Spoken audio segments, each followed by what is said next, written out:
Okay.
30 has reached.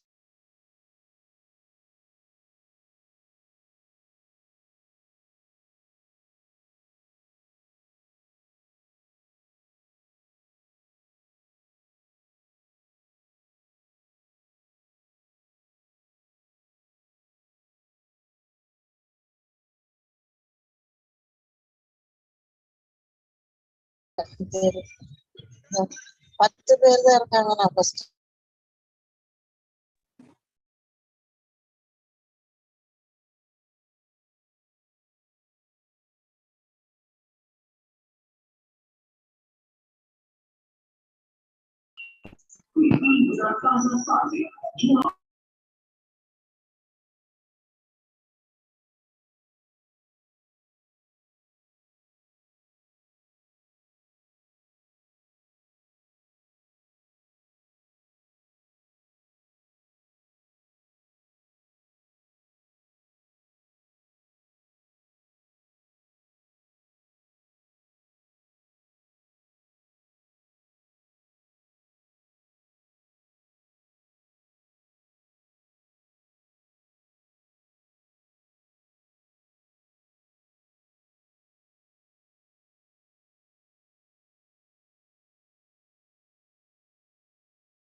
सही बात है।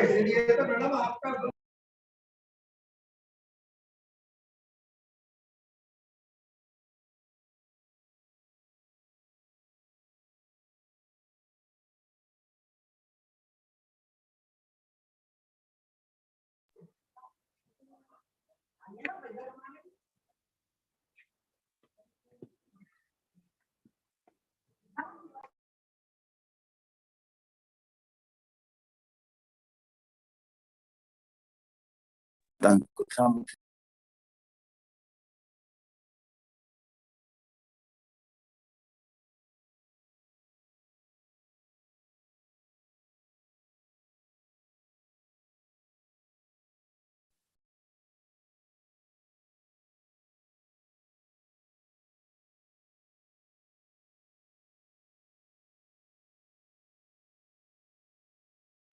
एक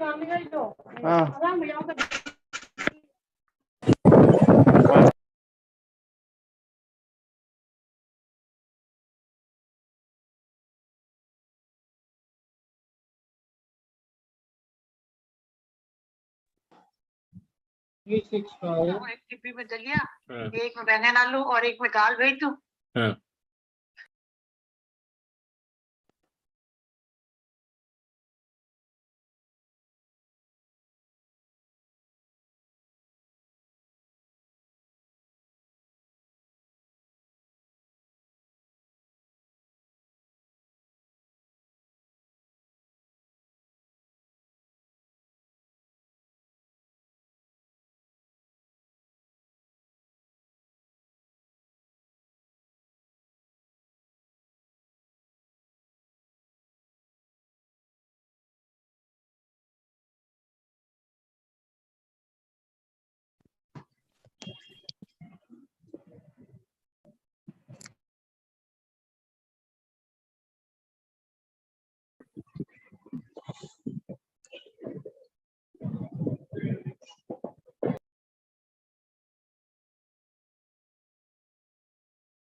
Good afternoon, all of you. Vani ma'am, am I audible to you? Yes, yes, yes. Good afternoon.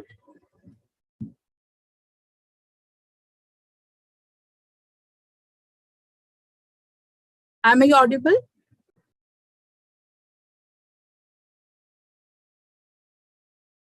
Okay. Ma'am, if you permit, can we start? Yes, definitely. Please. All right. So good afternoon, everyone. Welcome to session 1 of day 12 of this 15 days online refresher course organized by Jagran Lake City University and Right Penal Group in collaboration with Guru Angad Dev Teaching Learning Center.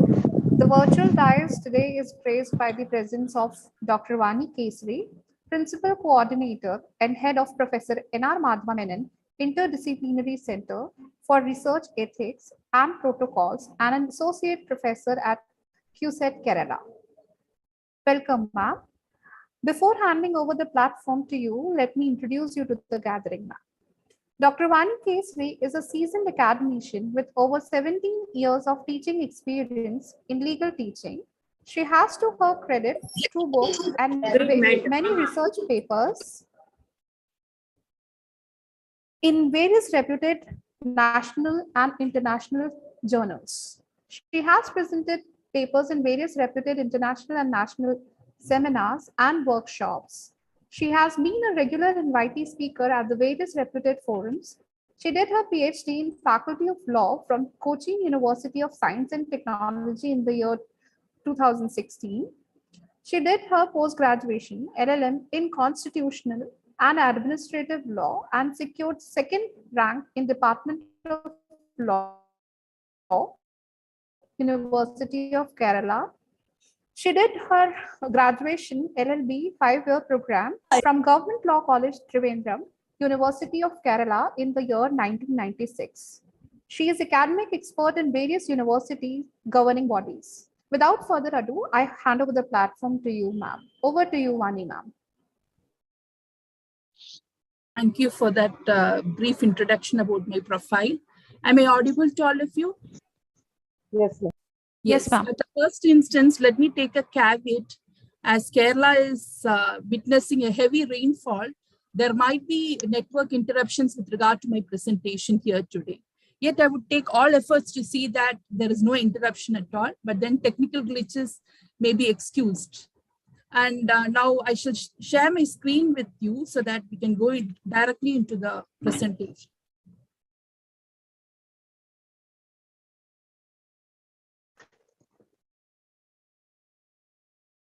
இந்த speaker இதுக்கு match ஆகும் மாத்தியதை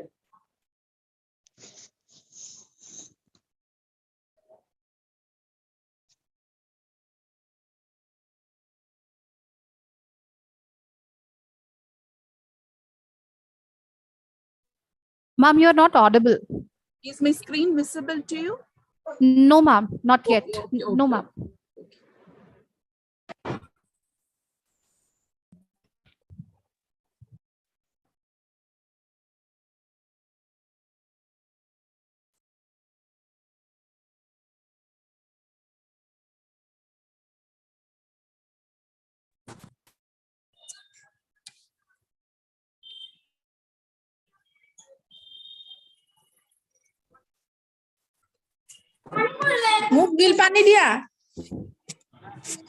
Ma'am, it's visible now. Okay. I'm audible as well, right? Yes, ma'am. Yes. A warm good afternoon to all those who belong to my fraternity and all the participants of this FDP. At the outset, let me thank the organizers for giving me such an opportunity to be among the learned participants of this FDP program and to interact with them. So the major theme on which I would be deliberating and we shall be interacting each other is on advanced methods of teaching skills in higher educational institutions. The first question which I would like to put forth before you is, has teaching undergone changes over the years? Has teaching undergone changes over the years? Yes or no? Yes, ma'am. Yes. So for most of us, at least, who have answered within ourselves, it is undoubtedly yes. And why is it undergone changes? The traditional chalk and talk method of teaching has not yielded results, would be the spontaneous reaction of all of us. But for me, my answer is that for most of us here today, we don't want to be a sole spokesperson in the class, with students being passive listeners.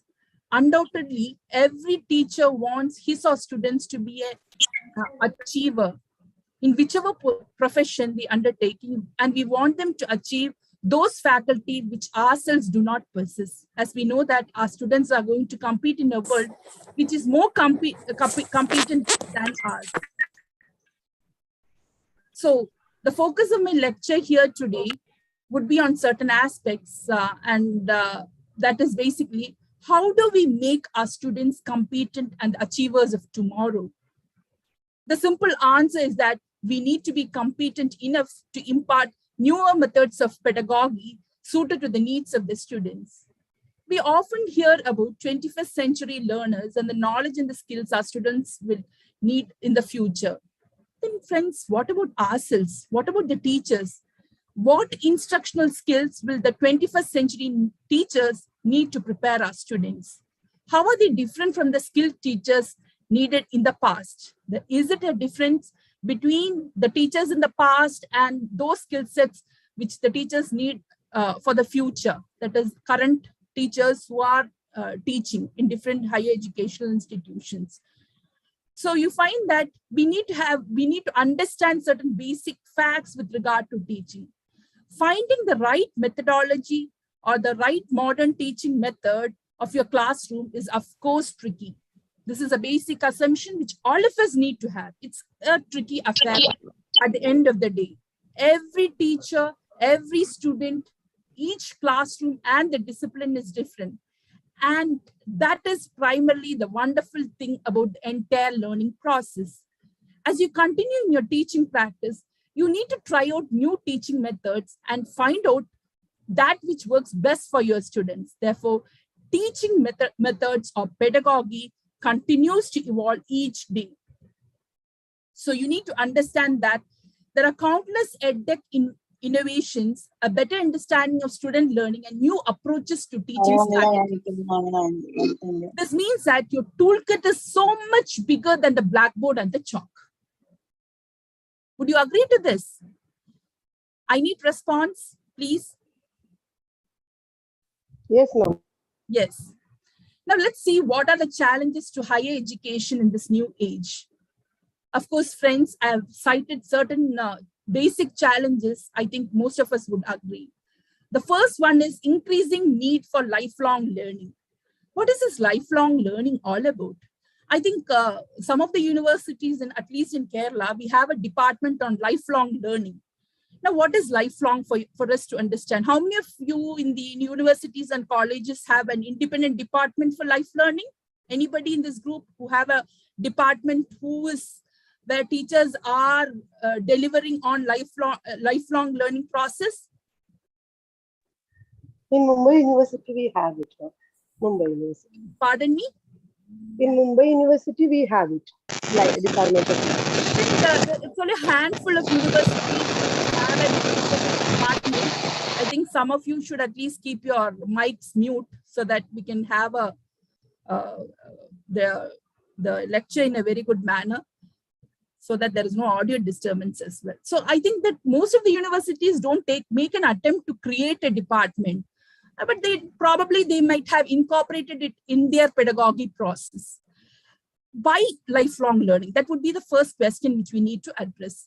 Traditionally, a person could expect to work in the same field using essentially the same set of skills for a period of 40 years. Today, however, the landscape looks strikingly different. The employee of the future typically will have a new job every 5 years, probably for 60 to 8 years, and probably every one of those will require skills you did not learn in the college or university. And so the current and the future workers face not only changing jobs requiring new and emerging skill sets, but also multiple careers as some occupations disappear and others appear seemingly overnight. Can you just tell me about certain professions which has disappeared and new professions which have come in? Teachers, please.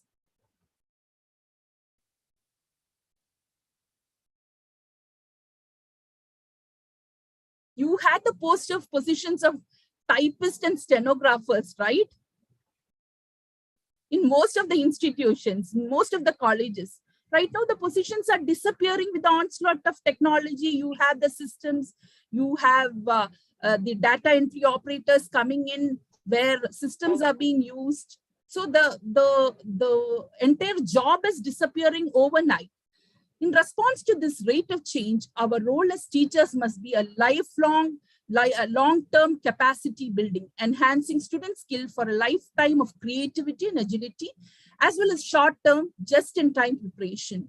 The UN Sustainable Development Goals, that is the SDGs, and precisely articulated in SDG 4, requires a substantial transformation of higher educational institutions into lifelong learning institutions. So the first challenge is you have to increase the need for lifelong learning.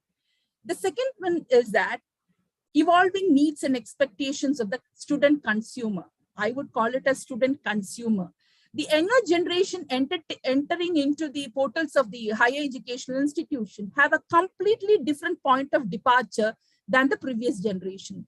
As digital natives, they have always had technology fully integrated into most aspects of their lives.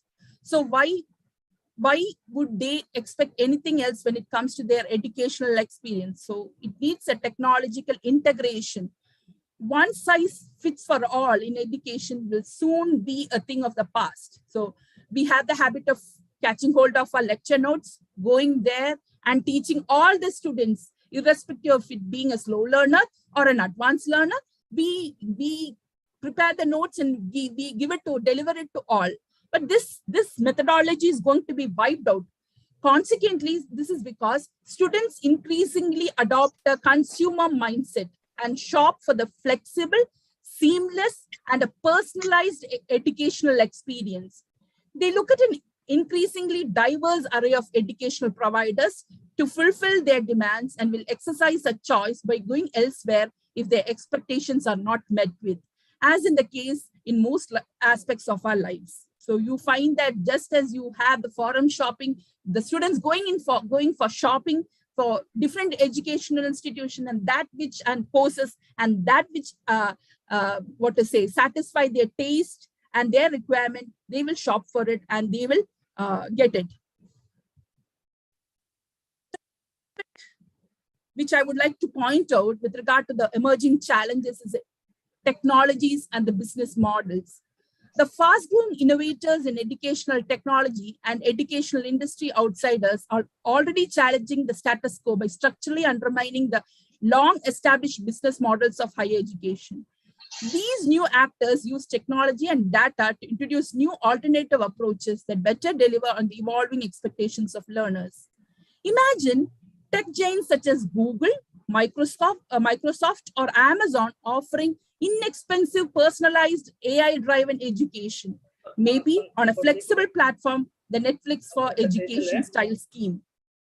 So you can imagine there technologies to a certain extent would be challenging the traditional teaching methodology.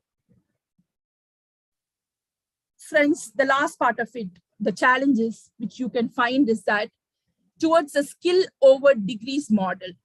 Well, the degree still rules by and large. We are slowly moving towards a reality with more focus on acquiring skills and not degrees. The conventional thinking telling us that the surest route to success is professional life is at the end of the higher education, a degree, and not surprising that holding a degree correlates with improved chances of employment as well as higher income. So there was a feeling, our parents telling us that study well, you're going to get a degree, and side by side, you will be assured with a good professional employment as well as a good heavy pay pack. Now, for most companies today, degrees continue to function as a signaling device that vouches for potential employees' ability. But research studies show that education level is only weakly correlated with job performance. And in fact, more and more companies, including prominent ones like Google, Apple, Penguin Random House, Ernst & Young, and IBM are actively shifting their focus from degrees to new ways of measuring employability as a consequence of the changing nature of work. So you find companies coming up and saying that, okay, you have got a degree, but then we are giving you certain problematic problems or issues wherein you need to use your skill sets and you need to find solution for that. And you're being paid and promoted on the basis of that. So the skill over the degrees model is acting as a challenge for the higher educational institutions and including for the teachers or the educators themselves. Now, why does all this mean to higher educational institutions and educators?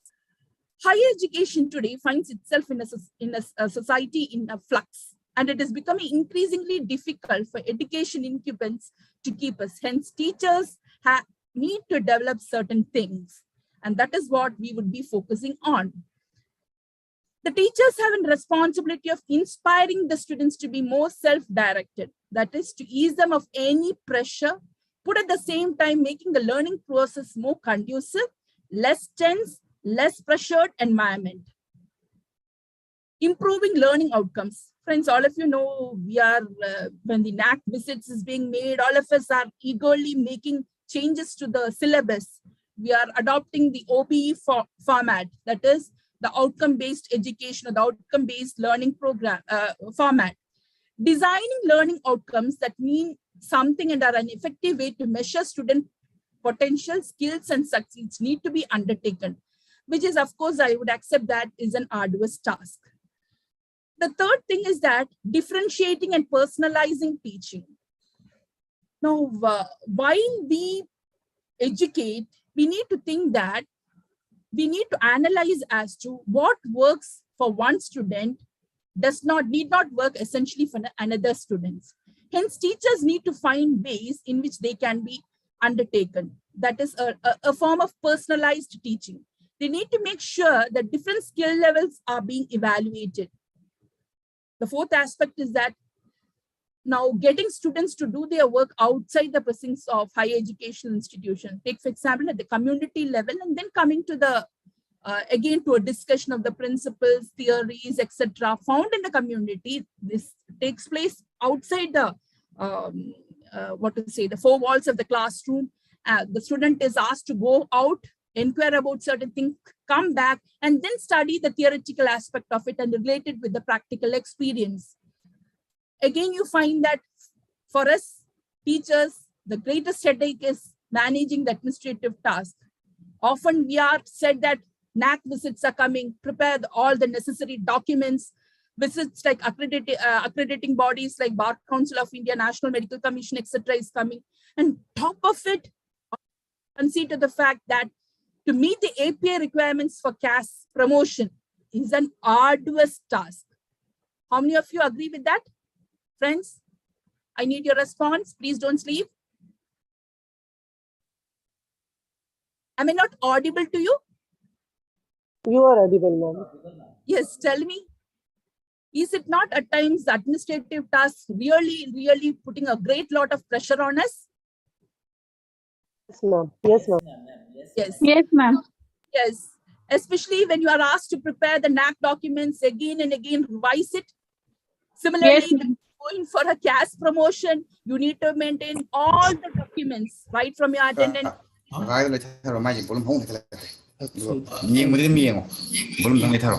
think there's some audio disturbance again. I request the participants to mute unless and until we ask questions and deliberate. Please mute your audios. The next aspect is that understanding changing technology. With the advancement of internet and changing technology, teachers have been finding it hard to find easy yet effective systems and platforms to run their classrooms. So you find that we want newer ways of adapting new technology to run our classrooms. This we have witnessed even during the time of COVID. Now, again, parental involvement. Having the parents of students informed and involved is one major area that teachers and administrators are having a hard time to keep up with. Comparatively, this is low in higher education institutions when compared to schooling. I will just skip on one slide. Now, what are the levels of professional growth to achieve the acme of professional competency as far as teachers are concerned? So friends, look into the 4 levels of our professional career and the level of growth we need to undertake. As youngsters, when we enter into the profession, the first level is, of course, the pedagogical ability, which is characterized by detailed knowledge of the subject. So we need to have a detailed knowledge of the subject. So the pedagogical ability is the first aspect. The second level is pedagogical skill, perfected teaching skills. Now you become a successful teacher unless you are able to communicate and put your relevant points and attract the attention of your audience, that is your students. So you can use any skill sets to create a ambience for the student to listen to what you are saying in the classroom. The third level is pedagogical creativity, marked by implementation of new methods and techniques into educational activities. This is a third stage, when you find that you involve into a lot of creative exercises where you want that student to receive and want to accept that the way in which you convey the knowledge to him. So you employ, it might be through a skit, or it might be taking the student group to a particular village and interacting with the local community there and listing out the challenges there. And if you are looking into particular environmental issue, or you are going to look into the policy level and the legal measures adopted, in that way you create an ambience or wherein the student gets an interest onto the subject. So that is the third level. So at the first level, you need to have the ability or a detailed knowledge of the subject. The second level, you develop a perfected teaching skill. The third level is pedagogical creativity. And the fourth level, of course, friends, is pedagogical innovation, distinguished by the incorporation of essentially new, progressive, theoretical ideals, principles, and methods of teaching and education. Now, I am going to introduce you today to the new age pedagogy or constructivism. Have you ever heard about constructivism? Friends, I need a response. Constructivism. No, ma'am, I have never heard this. I think none of us have heard it, right?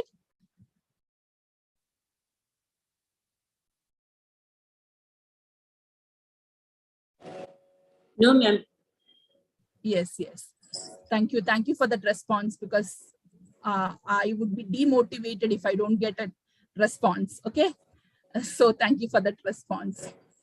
You can just point out if there are any, what to say, if you don't want or my presentation is not reaching you, please put a word to me, because I would like to live in your hearts even after this presentation. Okay. Yes, ma'am. No, we are actually understanding everything. Okay. Just Thank you, ma'am, for that response.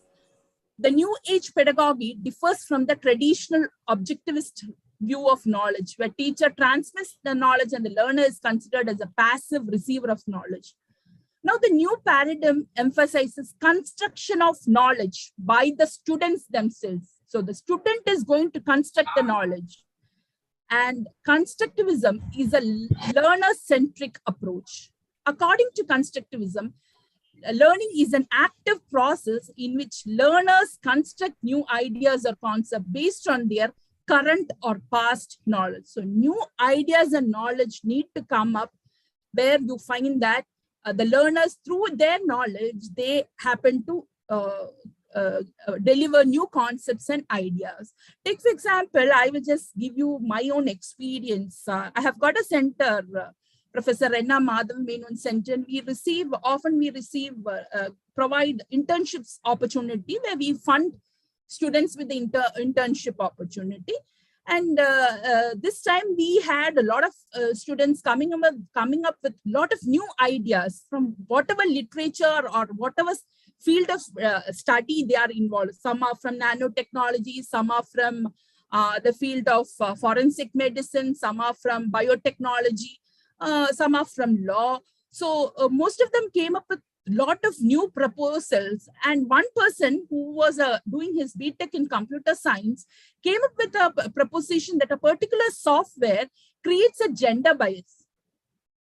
And so it is ethically wrong, and there is no law as such to. So he through his particular research analysis, he brought out the nuances in the particular software, and when it is being applied in a particular context, and the bias which it creates. So you find that the way in which the student constructs new ideas or concepts is the novel pedagogical style, which needs to be accepted and assimilated in our teaching process. This method, critical and creative thinking, decision-making are emphasized under constructive theory. The teaching strategy mostly suggested are project, group task, case study, panel discussion, field visits, and seminars.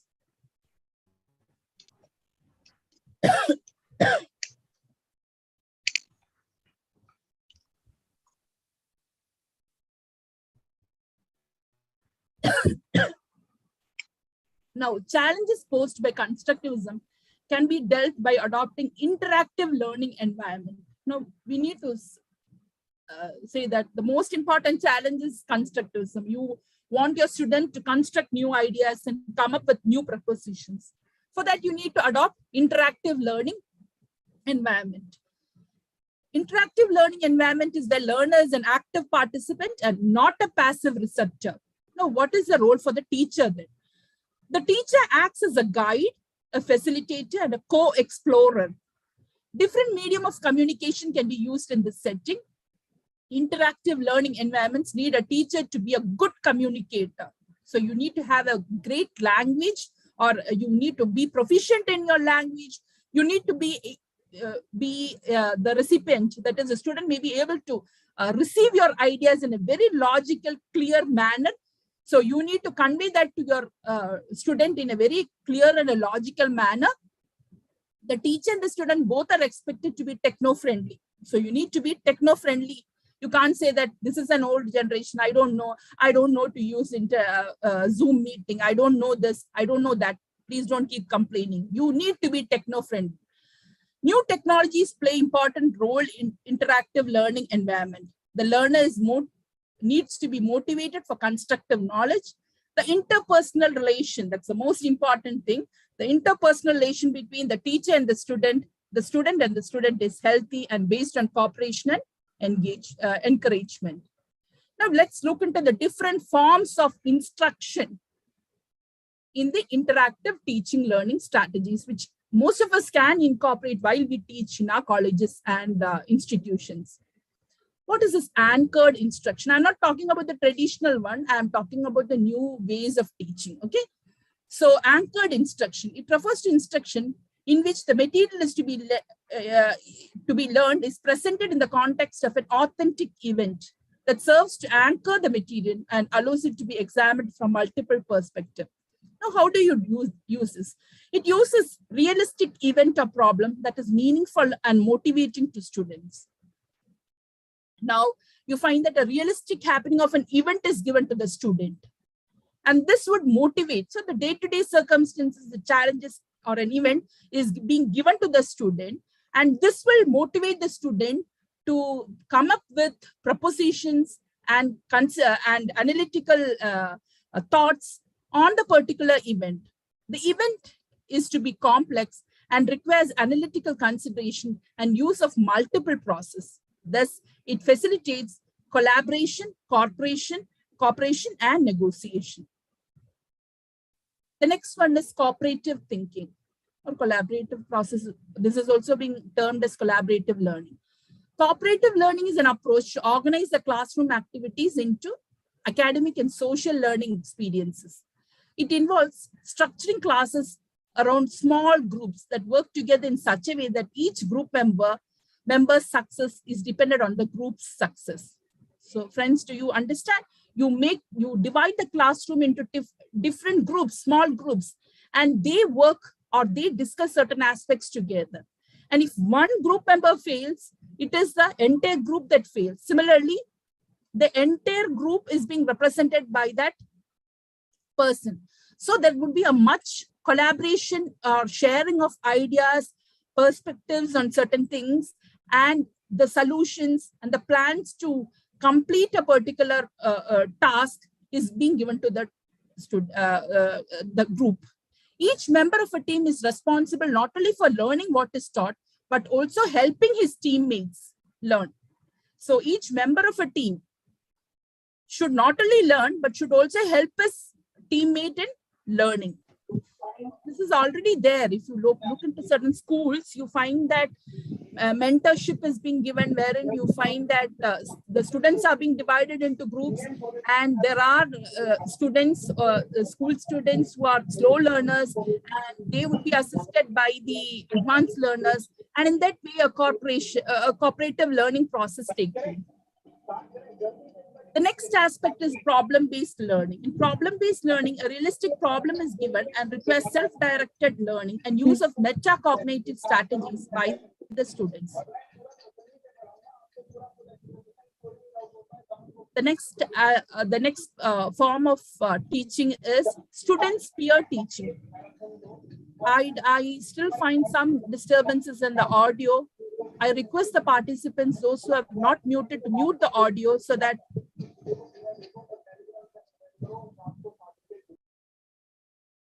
student peer teaching. It involves students teaching other students in a given subject area. It helps students to be more comfortable. Like when you teach somebody, when a teacher teaches, it's another psychological setting. Whereas when your peer group or your friend teaches you, you feel more comfortable. So that can also be encouraged. Student tries to develop new ideas, courage and confidence, and shared inhibition. So you, at the end of the program, you'll understand that it is before your friends that you are talking, and you attain a amount of self-confidence, and also that you try to learn the subject which is being taught in a very friendly way by your own friend, that is those who belong to the peer group. Case-based instructions. It involves use of stories or teaching cases to facilitate conceptual knowledge and understanding among students. E-learning. Of course, friends, I need not tell you, it is a communication and learning activity through computers and networks via electronic means. It refers to the formal and non-formal education that uses electronic delivery methods such as internet-based learning delivery packages, CD-ROMs, online video conferencing, website, email to manage the relationship between teacher and learners. It is flexible and suits individual demands. The next form is blended learning. It is a form of combination of 2 or more instructional methods. It is a mixture of traditional learning and online learning. It is a convergence of 1 or more teaching methods of face-to-face and e-learning method to enhance learning experience by integrating advantages in these 2 pedagogies. Have you ever heard about flipped classrooms, friends? Flipped classrooms? Yes, ma'am. Yes. So this is a new age pedagogy wherein you find that flipped classrooms embrace new edtech innovations and prioritize face-to-face learning activities in order to boost student engagement. Now, I'll give you an example of flipped classrooms. Students read an article about a specific scientific procedure at home. Then they come to the classroom and do a hands-on experiment. They write up their findings and give a presentation about their results.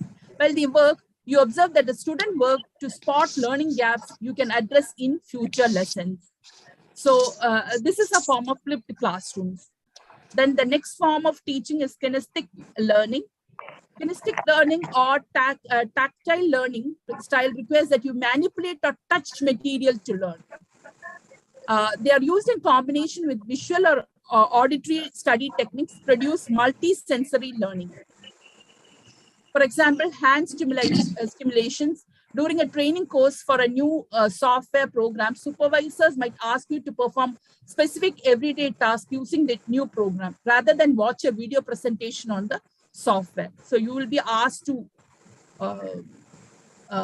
rather than going for a video presentation of a particular software, a hands-on stimulation is being given and the participants perform it on a day-to-day basis. Now, how many of your universities have gamifications? Gamifications. Friends, have you heard about gamifications? Yes, ma'am. Yes, ma'am.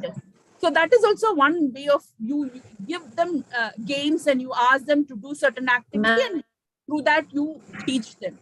So animations are also used in that context. Ma'am,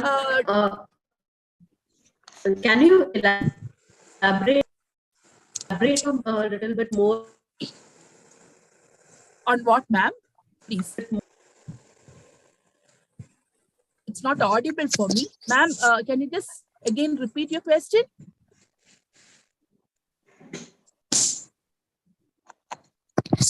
Ma'am, can you please repeat the question, or you may put the question in the chat box? You want to know more about gamification, ma'am?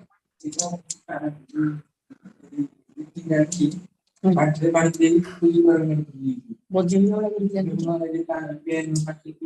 want to know more about gamification or hands-on stimulation, ma'am?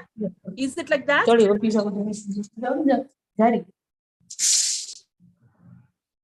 Ma'am, I think you should continue in case if there will be further doubt. We'll take up all the questions at the end. Okay, okay. Then I will do that because this is an elaborative process. So that will not actually.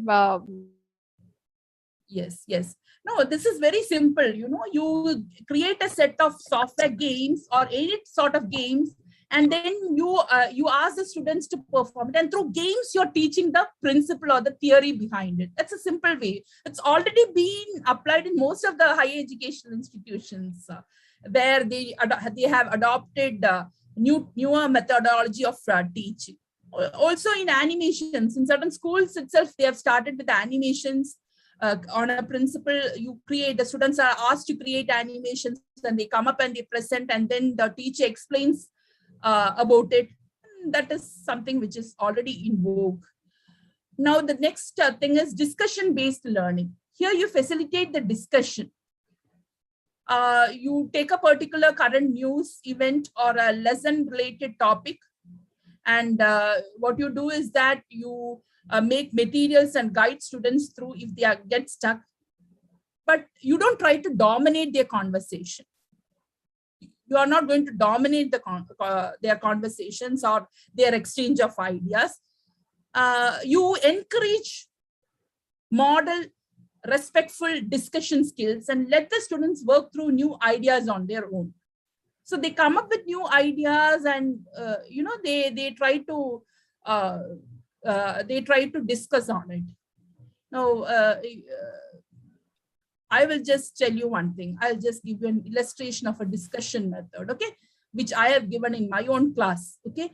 I gave them a problem. I asked them a case study wherein I told them that, look, a lady comes into a hospital and she is being diagnosed by the surgeon as having aneurysm.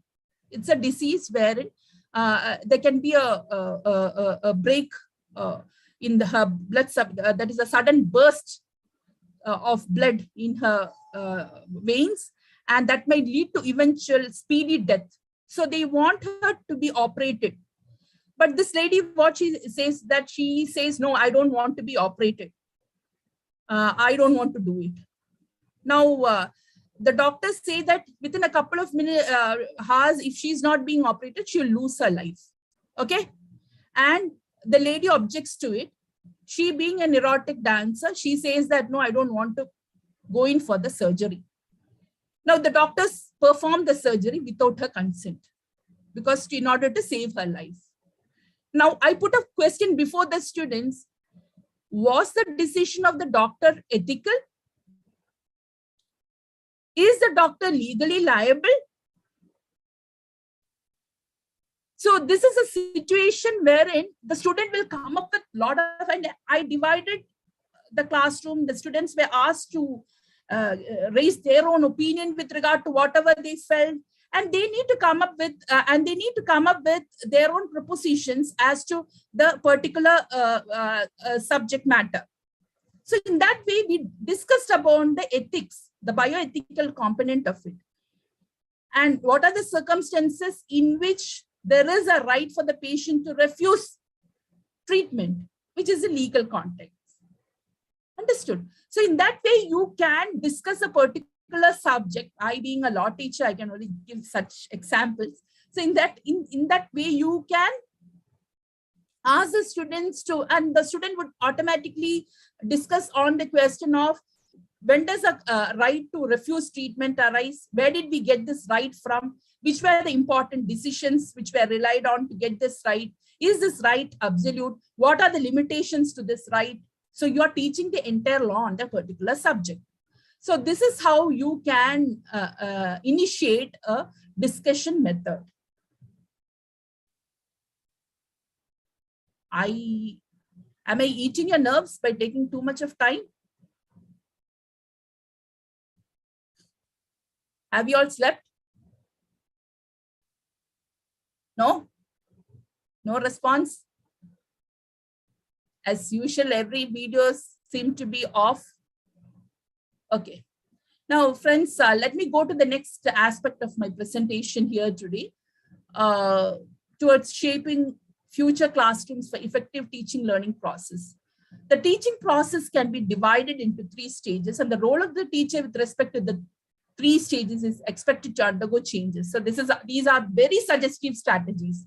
The first stage, of course, is the preparation stage, wherein determining the level of previous knowledge of students, as students will construct new knowledge based on this level, deciding on learning outcomes in terms of observable human behavior and skills, and accepting multiplicity of solutions or outcomes, technology to be used as a communication. It requires, the next is the presentation stage for a teacher. Requires the teacher is to look into the after following points during the presentation stage. For creating interactive learning environment, teacher can show interesting clip or a story for breaking the ice, divide the students into groups with more familiar faces as group members, give small, easily achievable tasks in the beginning for motivating all the group members. The teacher needs to use the technology. He or she needs to ensure that all the students are familiar with the technology used in the class, explain new methods of technology at first in the classroom before introducing it. Do not allow the students to get diverted from the track while using technology like internet or social networking sites. When you use, when you ask them to use technology, immediately they'll take their WhatsApp and they'll start chatting, or they'll take up their Facebook and they'll start doing all sorts of things that shouldn't be entertained. And you need to try to cater to the individual needs of the students. Now, employing teaching method or strategy. Follow every step slowly to enable all the students to keep pace with the class. Focus attention on the steps to be followed in a particular method. Instead of using purely technology-based method, go for a blended method. While combining two or more strategy, pay attention to the fact that the essential aspect of strategies are kept integral in new module. Give necessary instruction to the student, explain what is expected from them and what tools they have and what they aim at. Clear instruction and adequate information regarding procedure to students will bring about good results. The next important aspect is that teachers should do is motivating their students. Take part in the group discussion and activity as a co-member while students are working in groups. Give hints or suggest reference points for finding solutions. Accept all innovative ideas put forth by the students. Encourage novel way of thinking by verbal and facial gestures. Keep tone of the communication warm and sympathetic. Avoid sarcastic or harsh tone of communication. The third stage, so the preparation, the presentation, and the evaluation stage for a teacher. Teacher is expected to keep track of the progress of the student. During evaluation stage, teacher can take following steps. Take regular feedback from the students by asking questions or by participating in their group activity. Evaluation should be continuous and diagnostic in nature. Use multiple evaluation techniques. Keep objectivity in evaluation, because most of us, we have at times subjectivity creeps in. So certain sort of bias creeps in, but that shouldn't be there from the teacher. Objectivity should be the criteria. Keep track record of students through continuous comprehensive education to provide remedial teaching. How many of your universities are following the CBCS system? CBCS system?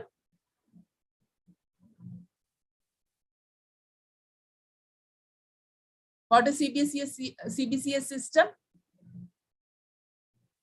You are continuously evaluating, or you are continuously evaluating the progress of the student.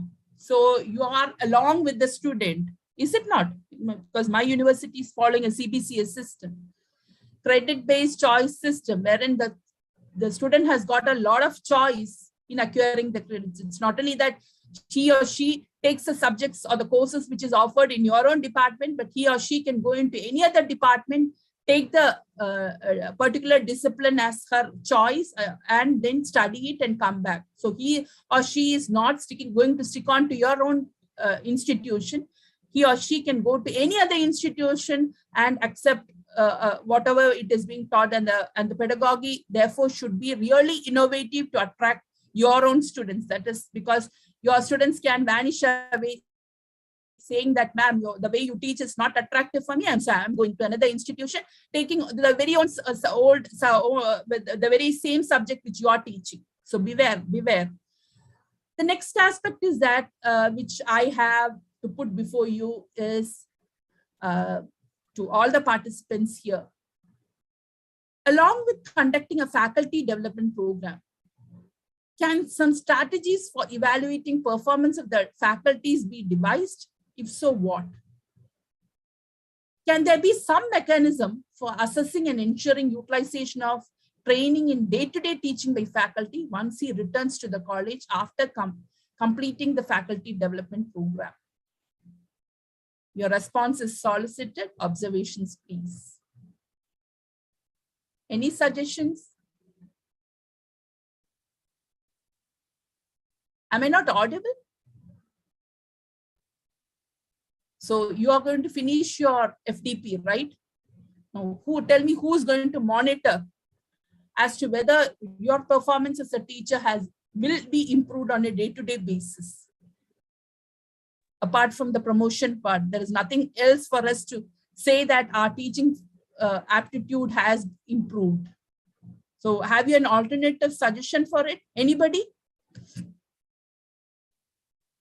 How many of you agree that we need to have assessment of ourselves, because we are more interested in assessing the students rather than ourselves, right?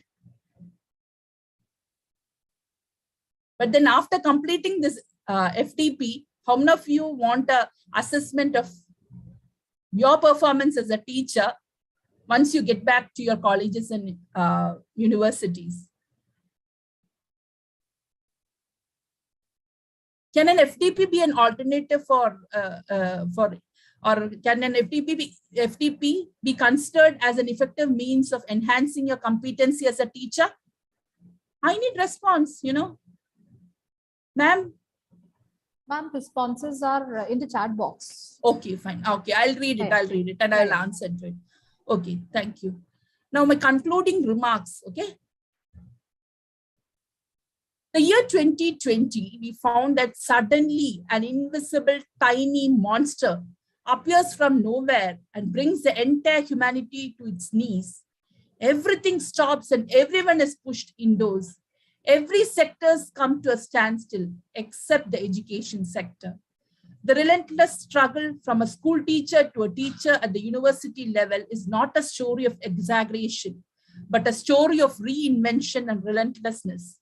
Hence, let us innovate new strategies of teaching and develop in the minds of future generation the love for learning. Thank you. Thank you so much, ma'am, for such an insightful session. Participants, if you have any question, you may post it in the chat box.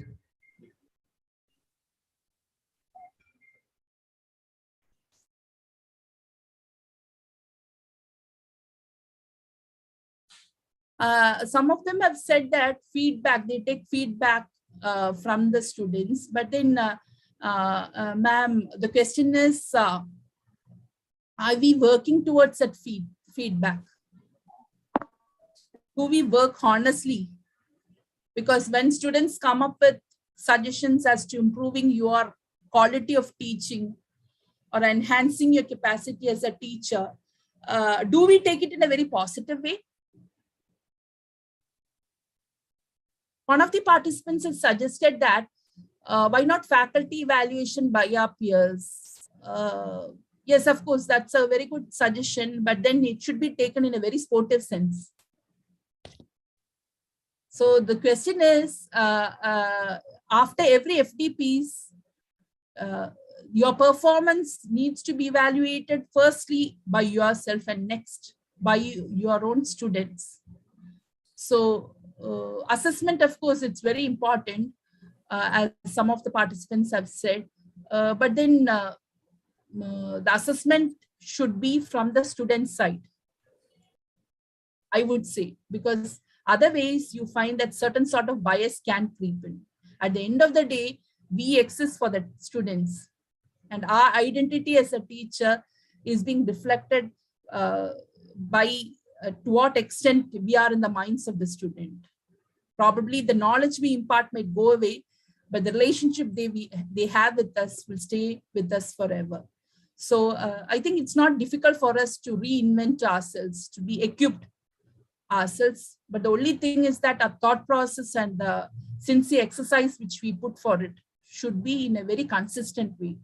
So I thank once again the organizers. Any more questions is always. Ma'am, yes. One question is there. How we inculcate research environment? Research environment. Ma'am, I think in fact, I am a person who established a center in interdisciplinary research. It's a center on research ethics and protocols. It's an interdisciplinary center named after Professor N.R. Madhav Menon, who is a Padma Bhushan, who is a legal luminary and educator. So I think the next generation of ideas should be interdisciplinary research, in the sense that move away from your disciplinary boundaries. Because a particular discipline by itself can't find answers to the challenges we face today. So we need to move away from the disciplinary boundaries which we have been following hitherto, and make efforts to say that I would say that a scientist can necessarily learn law. A lawyer needs to learn science also, some aspects of science to study or deal with a particular case. So don't be within the confines of your particular discipline or the domain on which you have specialized. And that will create a congenial atmosphere for a more creative space for more research. And you find that apart from the infrastructure, there's an instinct within all of us to research.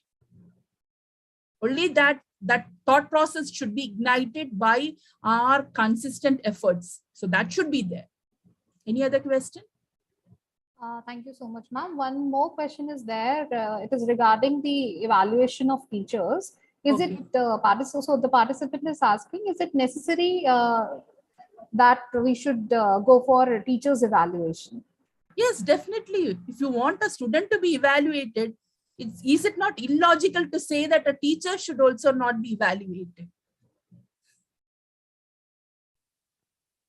You don't want to change the way you want to you might be having all your notes kept together and you don't want to improve yourself, then we would be outdated. That's what I was pointing out. We will be outdated. We have the great responsibility of training the younger generation to be very competent. They're going to live in a very competent atmosphere. They need to acquire a lot of skill sets. For that, we need to acquire certain skill sets. And so there's no way out. We need to be competent. Thank you so much, ma'am. Participants, any other question from your end?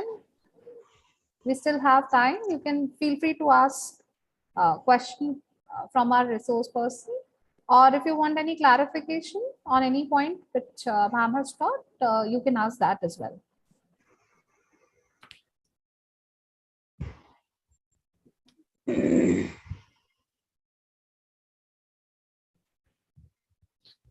I think, ma'am, there are no more questions. The chat box is poured with the feedback of yours, and a very positive feedback is there in the chat box. So if there are no questions from the end of participants, so let us conclude this session. So thank you so much, ma'am, for sharing pearls of wisdom from your rich acumen. And thank you for accepting our invitation despite your busy and demanding schedule. I also extend my heartfelt thanks to the team of Droid Penal and Guru Angad Dev Teaching Learning Center for extending unflinching support. I thank all the participants for their participation and patient listening. Thank you all. Have a great day ahead, and we will be resuming soon for the next session for the day 12. Thank you all. Thank you so much. Thank you. Thank you, ma'am. Thank you.